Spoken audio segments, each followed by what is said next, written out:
What's up, everybody? It is my first day of work officially. I'm on the way there right now, literally driving. That's why I'm trying to focus on the road. This person behind me is being a nut. I don't know why they don't just pass. Alright, good, they're finally passing. Oh my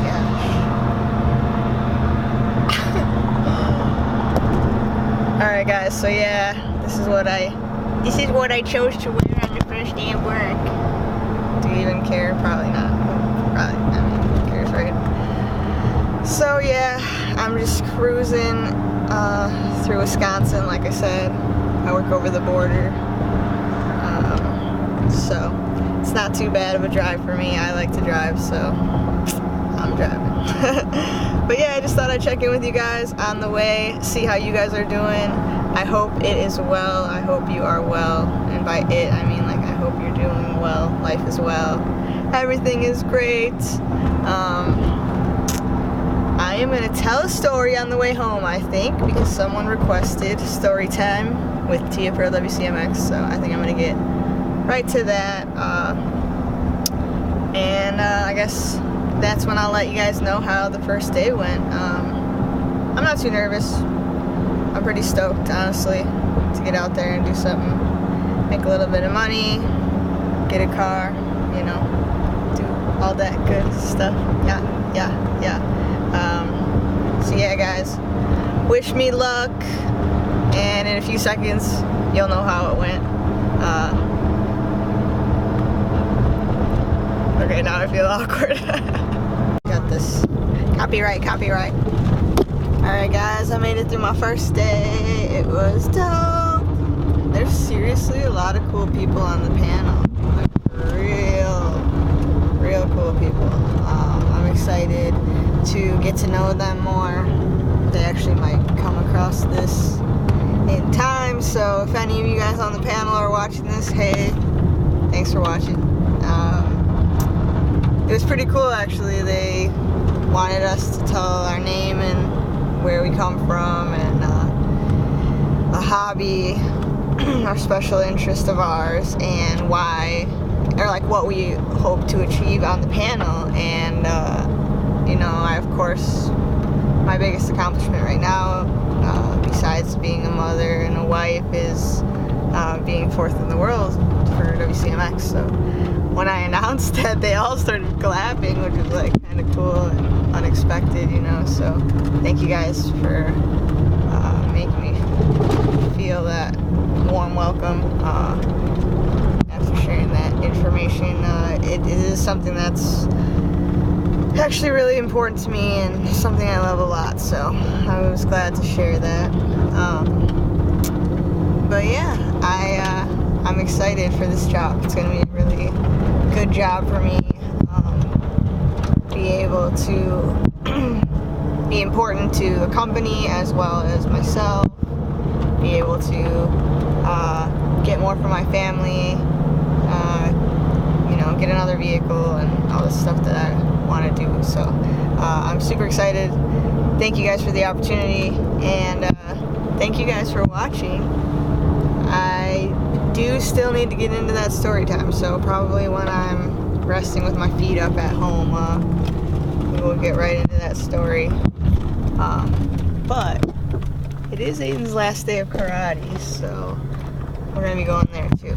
But it might just be me and him tonight because my poor wife is not feeling that great. So, again, guys, thanks so much for all your input and letting me know what you like and what you want to hear about. I really do appreciate that. And I'm going to go pick up Aiden. We're going to get home, chill a little bit before karate, and probably get on with that story. So I'll see you guys then. Hey.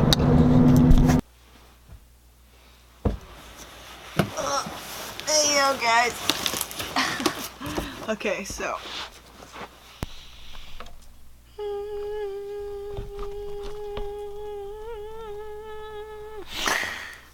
here's the situation.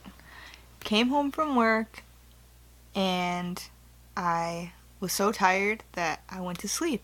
So I didn't even tell my story. And then my wife was sick, so I had to take Aiden to karate by myself. In the meantime, we found this giant package at the front door for my wife because her birthday's coming. It's from me. So, any guesses as to what it is, comment below. Clearly it's huge because I could hide behind it. So yeah, then I had to take him to karate alone, then we had to go grocery shopping, we were hungry, we had to eat, yada yada yada. Yada yada yada. Didn't get home till, I don't know, somewhere between 9:30 and 10, and just had to get to bed. So went to work today. That's why I'm in another sweater. So now I'm about to tell you guys that story. And I'm so comfy on the floor right here, I think I'm just going to tell you it from right where I am. So, on with it. Okay, so, I had a few people ask or wonder what happened to my mom and wonder why time with her is so coveted and special to me. And that is because in 2002, December of 2002, when I was in 8th grade, I was 13 years old. She was working at an at-home daycare, and a baby went unconscious under her care, and she called 911, and she did CPR, and she did everything that she could to save this baby. She made a serious effort to save this child, and that's what she thought she achieved that day, was helping this child until emergency services arrived to help the baby. Well, a few days later, it turns out they decided to point the finger at her and say, "You, Jenny, you hurt this baby."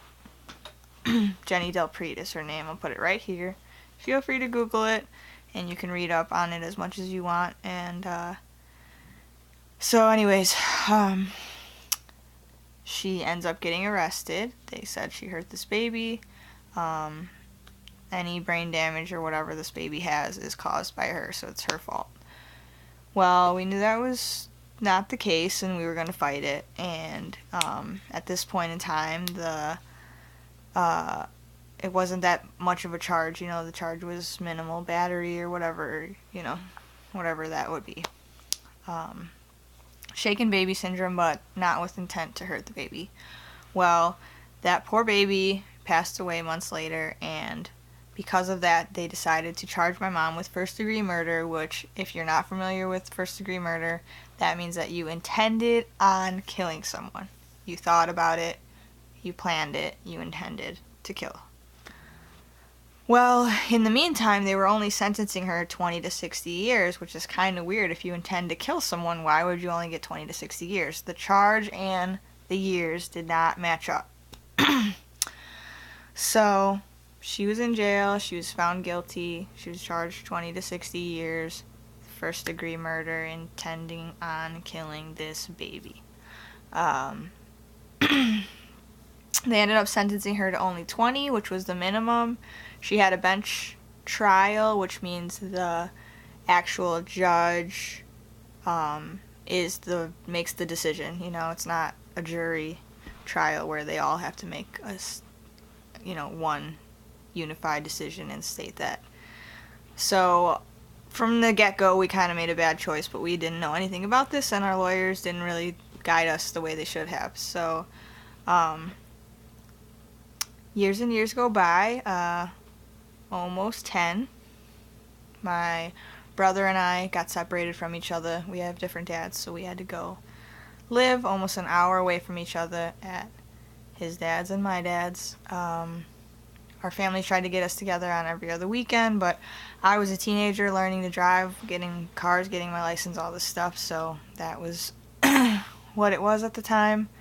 I was very depressed. My mom was one of my best friends, always was, so that was really hard to deal with. That was the home I grew up in.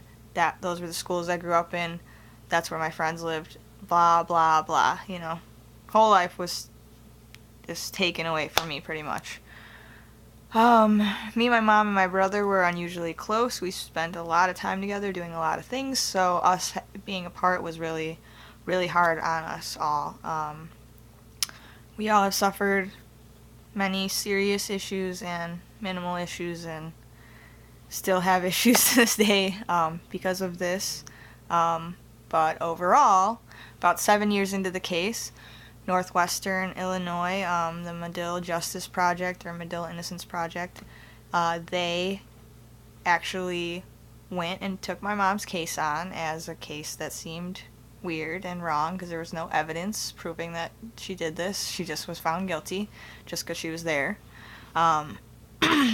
And they went hunting and investigating her case, and they ended up finding a letter stating that even though the doctor didn't really think she did it, the doctor just say that so they could find her guilty because they needed to arrest someone. So pretty much this whole thing was just a big sham. This was all wrong. This wasn't even accurate.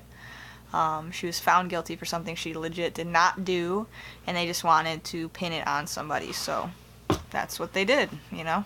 And that's what they do all the time. The government is disgusting, you know? They do this stuff all the time. And, you know, as a result, we have to suffer because of it. This brings on, you know, two more years of her sitting in jail and having lots of horrible things happen, rape and broken noses and all this stuff. You know, it's really bad in there, you guys. It's a problem, you know. So she finally gets out, and then there's tons more problems. Where's she gonna live? Where's she gonna work? What's she gonna drive? What's she gonna do? Where are we? Where am I living? I'm about to get married at this point. Where's my brother? He's almost 18 at this point.